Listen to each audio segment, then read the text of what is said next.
Okay, welcome. Today I wanted to offer some reflections about the pressure the world is under at the moment.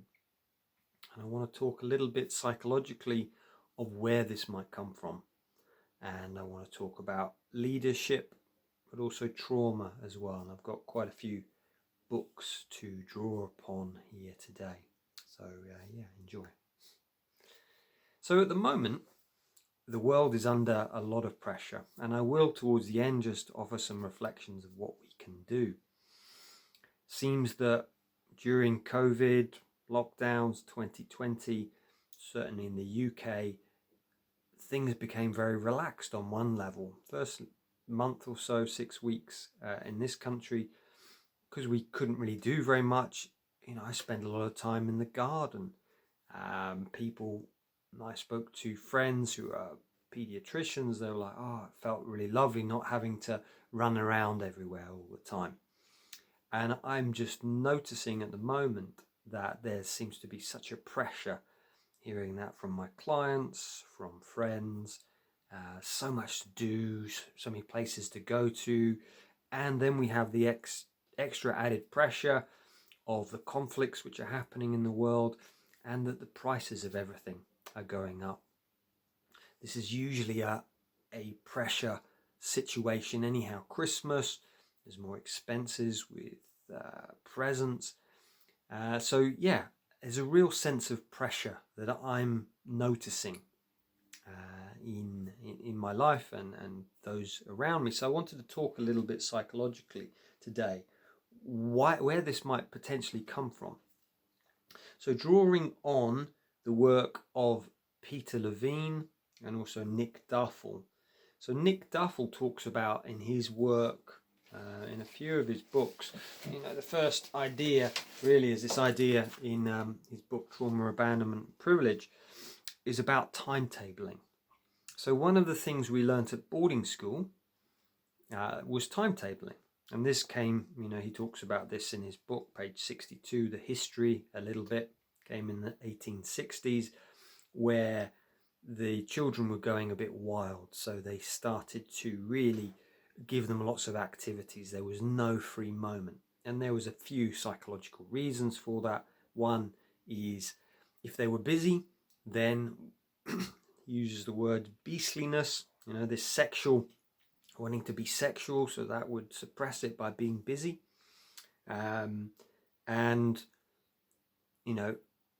Also getting into trouble, so they're busy.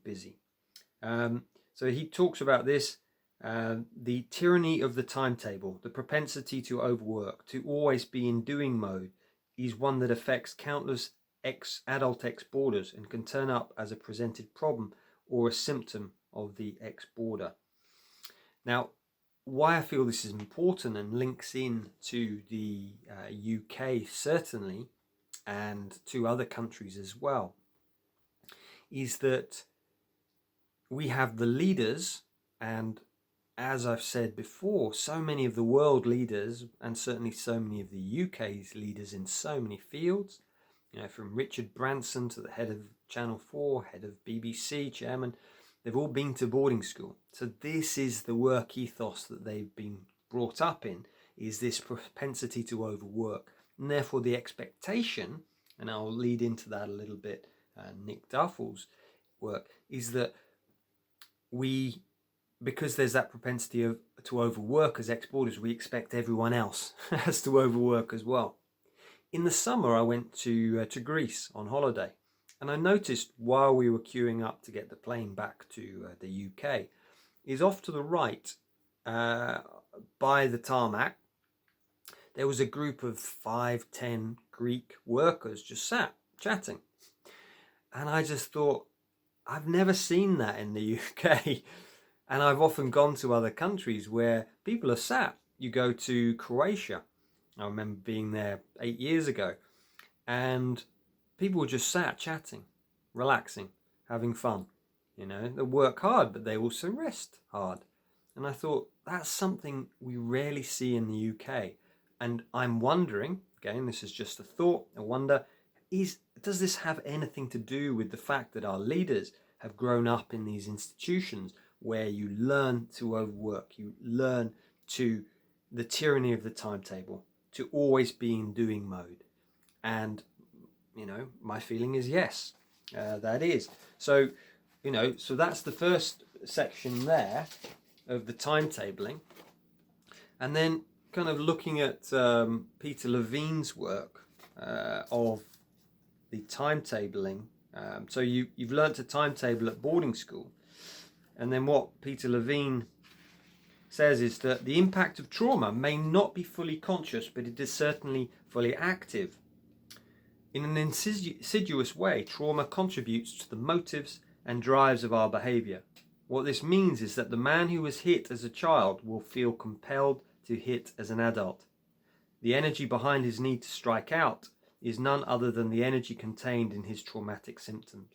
So I'm questioning if this pressure that we're under at the moment is the pressure that's in the psyche of our leaders, that they learnt to be controlling, to always be timetabled, always be in doing mode as children, and now they are now compelled to be in that mode, and that is the expectation of everybody else. So that's that. So if we look at those that we aspire to, think of Elon Musk. He hardly sleeps. Ex-boarding school, age 8. Then you've got Richard Branson, again, ex-boarding school. He went to Stowe, I believe. So it's like this work ethic. And while in of itself, it's not a bad thing to be really focused, to have that focus, to be fully on, present, we then need to stop.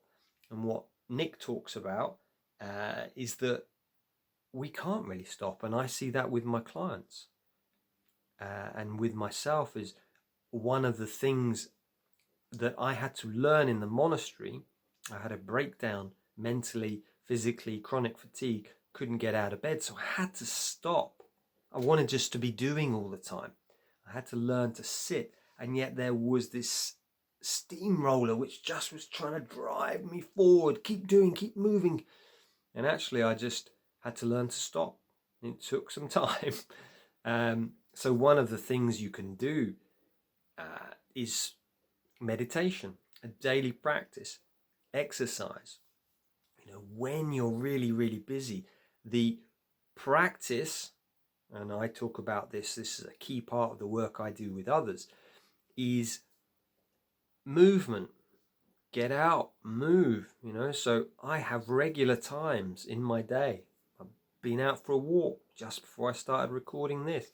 In an hour's time, I'll go for a run. Then I'll see clients. Then I will have some food. Then I'll go for another walk. The morning I do my exercise. So I'm always moving, often stood up when I'm working. So that's something to bring in. Eating as well. Being aware of what you're eating. Is it clean food? These things make a difference. As Gandhi said, the importance of eating plain, simple food to keep, himself balanced. So, and the other thing is sleep. If you're really busy, everything's really hectic, the importance of getting to bed at 9:30. So you have 9 hours, 10 hours in bed. You look at the most successful sports people alive, from people like Roger Federer, he's in bed for 12 hours. Some of these other well-known sports people, again, 11, 12 hours. So it's to really be aware of the importance of eating, moving, sleeping when we're under this pressure. When we're under that pressure, it's not to do away with those. It's like, no, keep coming back to that. So that's something there. Kind of moving on a little bit. So is this idea, so I've spoken about that timetabling is common for ex-boarders. Then Peter Levine's idea that if you've had it as a child, then you're likely to repeat that until you do the psychological processing work. But Nick in this book, Wounded Leaders, talks about projective identification.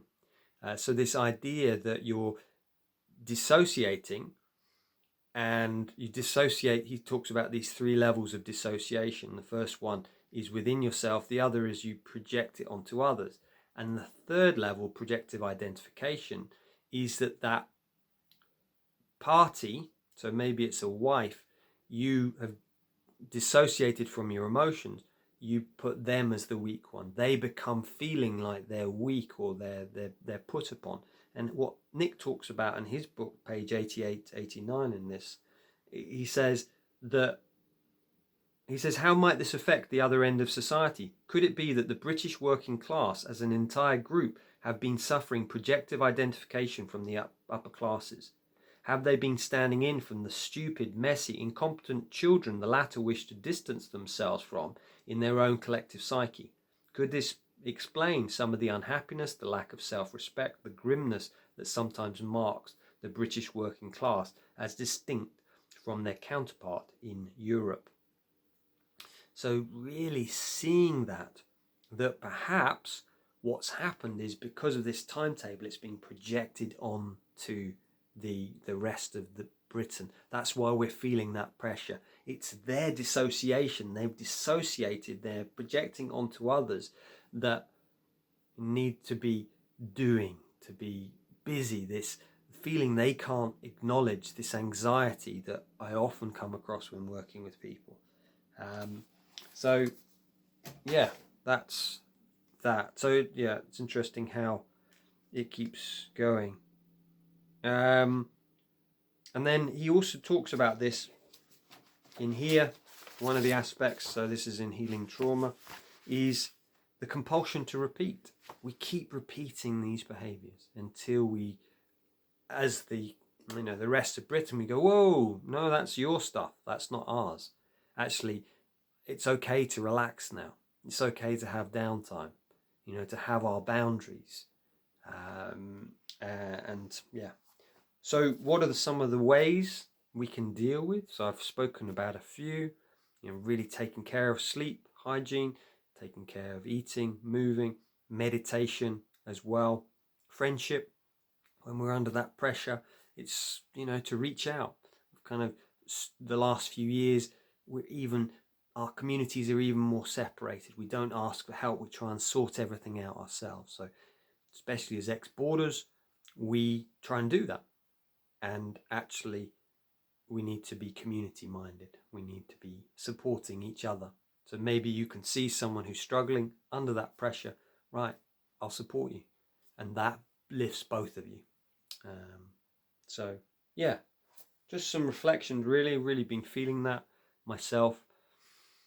And the third, the final bit with this is to see that if you're feeling that pressure, realize that when did I first begin it? And that's more something you do with an EFT or matrix re-imprinting or your therapist, is to go, when did that begin? When did that begin? Was it quite early that you felt that from your parents? And then this is an opportunity for you to heal. To go, that pressure I'm feeling, that's actually, it's been my father. For me, it's, the energy of my father, who was ex-boarding school military, used to put a lot of pressure on me. So it's like, no, that's not yours. That's not mine. That's yours. And just coming back to our joy, which, essentially is our work. Coming back to love, joy, compassion, kindness. Okay. So have a wonderful week. Hope you enjoy this. Any reflections, please do let me know. Okay, many blessings.